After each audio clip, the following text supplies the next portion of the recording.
berawal dari sebuah kisah sekumpulan persahabatan. Ayu, Irma, Nisa, Aldo, Rama dan Yuda sedang liburan di Perancis. Mereka tinggal di rumah kakak Ayu yang bekerja di sana. Mereka pun berjalan-jalan di kota yang penuh cahaya dan romantis itu. Akan tetapi, mereka harus pergi ke Jepang dikarenakan saudara Ayu ada yang meninggal di sana. Singkat cerita, mereka pun tiba di Jepang dan pergi ke pemakaman. 2 hari pun telah berlalu tetapi mereka di sana merasa bosan dan akhirnya mereka berencana untuk camping di hutan. Aldo, kita enaknya camping di mana ya? Ingin ke Gunung Aokigahara aja, di situ hutannya bagus. Roy, iya hutan itu bagus banget, kita kan udah 5 tahun tinggal di sini jadi kita tahu tempat yang bagus. Yuda, ya udah deh tapi di situ nggak ada hantunya kan? Roy, anu ya, nggak ada lah, sambil sedikit gugup. Keesokan harinya akhirnya pun mereka berangkat menuju hutan Aokigahara. Setelah sampai, mereka sedikit bingung dikarenakan hutan itu kelihatan angker. Ketika mereka berjalan di tengah hutan mereka terpisah menjadi 2 kelompok. Kelompok 1 Ayu, Nisa, Rama, Yuda. Kelompok 2 Irma, Iin, Roy, Aldo. Di kelompok 1, Ayu, loh yang lainnya kemana?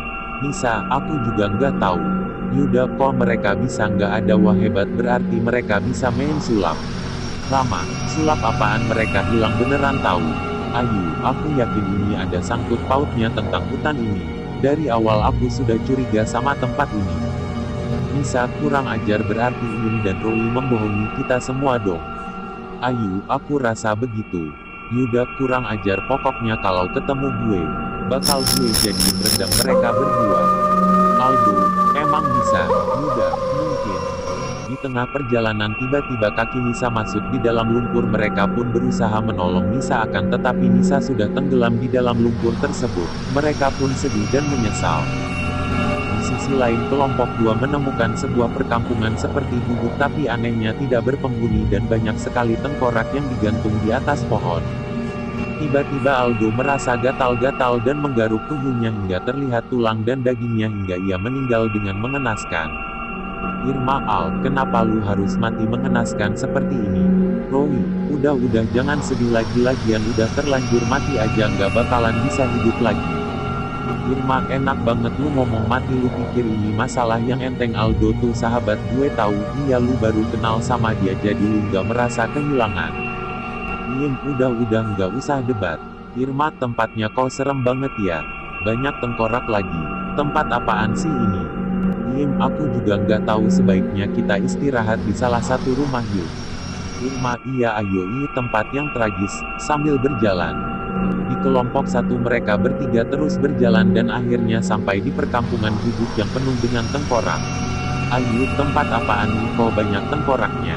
Ayu, tempat apaan nih kok banyak tengkoraknya? Yuda, iya kayak tempat pembunuhan aja. Gue punya ide, gimana tengkorak ini kita bawa pulang lalu kita jual aja. Rama, Yuda, mana ada orang yang mau beli tengkorak? Emang lu mau mengutin tengkorak-tengkorak itu semua? Yuda, enggak sih, tapi kan ada Elo yang mau mengutin. Rama, ya siapa juga yang mau mengutin? Ayu, udah nggak usah debat lagi. Itu kayaknya Irma deh.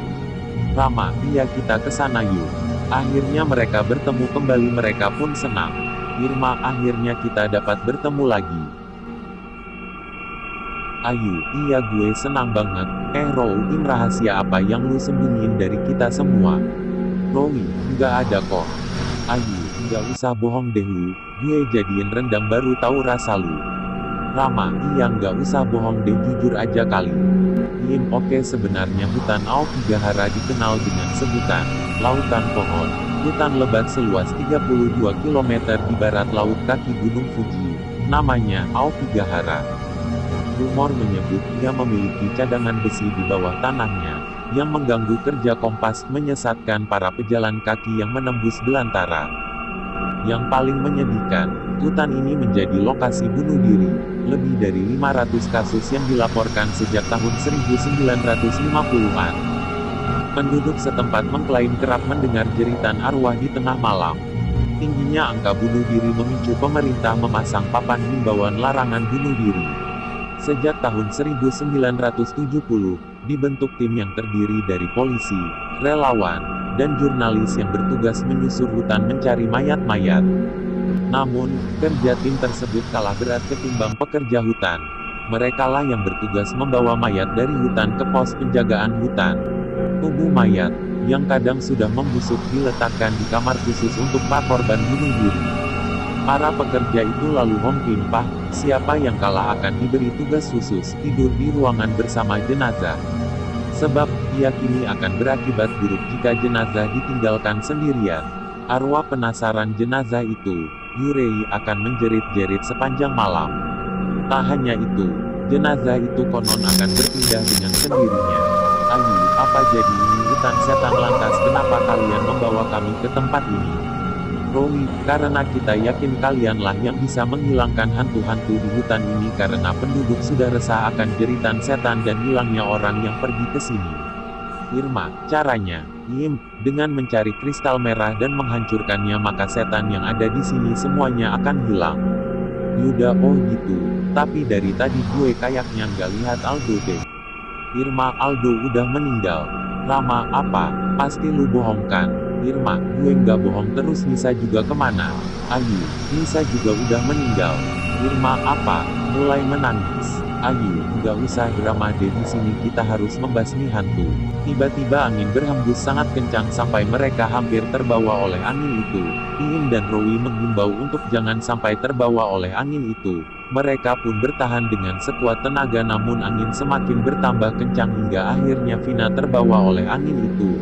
Angin pun berhenti akan tetapi mereka kehilangan satu teman lagi. Di sisi lain Rowi yang terbawa oleh angin ia berada di gua yang sangat gelap dan tiba-tiba semua hantu yang bunuh diri di hutan tersebut mendekati Rowi dan mencakar Rowi sampai ia tewas.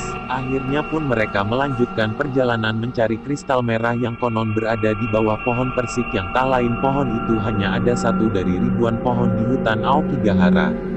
Ketika mereka sedang berjalan di jalan yang diapit oleh dua jurang tiba-tiba Iin terpereset dan masuk ke dalam jurang. Telah hilang satu teman lagi kini tinggal mereka berempat mereka yang harus mencari pohon persik. Ketika mereka sedang beristirahat untuk minum tiba-tiba ada sesosok kuntilanak yang mendekati mereka. Mereka semua pun lari akan tetapi kaki Yuda terjebak di akar pohon dan ia pun dicekik hingga tewas. Tinggal 3 orang yang masih hidup. Kini mereka lebih bersungguh-sungguh untuk mencari batu kristal tersebut. Ketika mereka berjalan ternyata mereka kembali lagi ke perkampungan rumah gubuk dan mereka melihat jasad teman-teman mereka digantung di atas pohon mereka pun menjadi histeris dan menangis. Rama, seharusnya gue nggak pernah ikut acara camping ini kalau ternyata gue harus berhadapan dengan hantu-hantu dan melihat sahabat gue mati secara tragis mending gue pulang aja sekarang. Ayu, lu jangan pulang kak, kita harus mencari batu kristal itu bersama-sama. Raka, kita nggak bakalan tahu kapan kita mati mungkin kita juga akan mati di tempat ini. Ayu, lu jangan gitu deh kita harus bisa melawan hantu-hantu itu optimis dong. Rama, gak gue mau pulang. Ayu, kalau lu mau pulang silahkan. Lu bilang mungkin kita akan mati di tempat ini seenggaknya kalau kita mati di sini kita udah berbuat kebaikan untuk orang banyak. Rama, lu bener kemungkinan besar kita akan mati tapi kalau kita mati untuk kebaikan kita akan bisa mati dengan tenang. Ayu, gitu dong. Irma, kalian ngomongin apa sih? Ayu, ngomongin hantu. Irma, oh, mereka terus menelusuri hutan dan mencari batu kristal hingga akhirnya mereka menemukan pohon persik tepat di tepi sungai yang dalamnya hingga 500 meter dan ternyata batu itu berada di dalam sebuah peti. Irma mencoba mengambil peti itu namun sayang ia terpereset dan masuk ke sungai. Ayu, Irma, bertahan ma gue pasti bakal nyelamatin Elo. Irma, nggak usah mungkin takdir gue harus mati di sini lu cepat ambil kristal itu dan cepat hancurkan dan setelah menghancurkannya lu cepat pergi dari sini karena tepat setelah lu menghancurkan kristal itu maka orang yang berada di tempat ini akan mati juga. Ayu, lu kok tahu? Irma, gue pernah baca tentang artikel hutan Aokigahara sebelumnya gue anggap mitos ternyata itu nyata. Gue udah nggak kuat selamat tinggal teman-teman. Ayu, Irma pun masuk ke sungai. Ayu pun sangat sedih dan kecewa karena tak bisa menyelamatkan Irma. Ayu, Irma Ramya sudah nggak ada. Rama, udah lu yang tabah ya. Irma udah tenang di atas sana lu jangan nangis lagi dong semangat. Ayu, iya gue semangat kok cepat ambil tuh peti.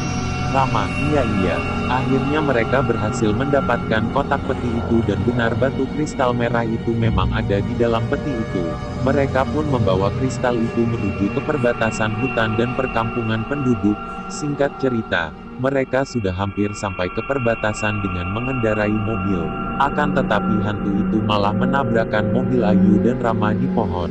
Mereka pun langsung keluar dari dalam mobil, dan lari dengan secepat mungkin akan tetapi Rama mengecoh perhatian hantu-hantu itu. Ayu, Rama lu mau ngapain? Rama, gue mau mengecoh perhatian musuh. Lu lari aja lalu cepat hancurkan kristal itu. Ayu, tapi Ram, lu bagaimana? Rama, nggak usah peduliin gue. Lu cepat lari aja. Ayu, baiklah. Sampai di perbatasan Ayu menghancurkan batu kristal itu. Setelah hancur hantu-hantu yang ada di situ menjerit-jerit sangat kencang, hingga tidak terdengar suara lagi. Ayu pun segera menghampiri Rama dan untunglah, Rama tak tewas karena ia sudah keluar dari hutan Aokigahara dan ia hanya terluka parah, dan sekarang hutan itu sudah tidak angker lagi, dan tidak akan ada orang-orang yang mendengar suara hantu di tempat itu. Ayu dan Rama telah mendapat penghargaan dari pemerintah Jepang, karena telah membasmi hantu-hantu di hutan Aokigahara, dan kembali mensejahterakan penduduk Jepang. Akan tetapi tak hanya Ayu dan Rama saja, dan keenam temannya juga mendapat penghargaan. Polisi, relawan dan pekerja hutan mencari mayat-mayat di hutan Aokigahara, dan Ayu beserta Rama melihat jasad-jasad teman mereka yang dibawa oleh pekerja hutan. Singkat cerita, jasad-jasad kelima temannya diterbangkan ke Jakarta untuk dimakamkan. Tetapi jasad Nisa tidak ditemukan karena disebabkan jasadnya tenggelam di dalam lumpur yang sangat dalam. Ayu dan Rama pun juga menghadiri pemakaman teman-temannya.